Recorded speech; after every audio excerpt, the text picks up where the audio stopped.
Guys, ito na yung almusal ni Kabiyahe. Tapos paghugas sa sakyan, tapos maligo.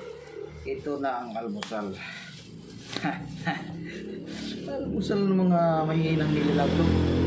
Ay ko, pinita eh. Sama ni.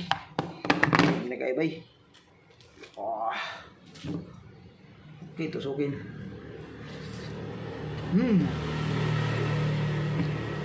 Sa bawang pakso.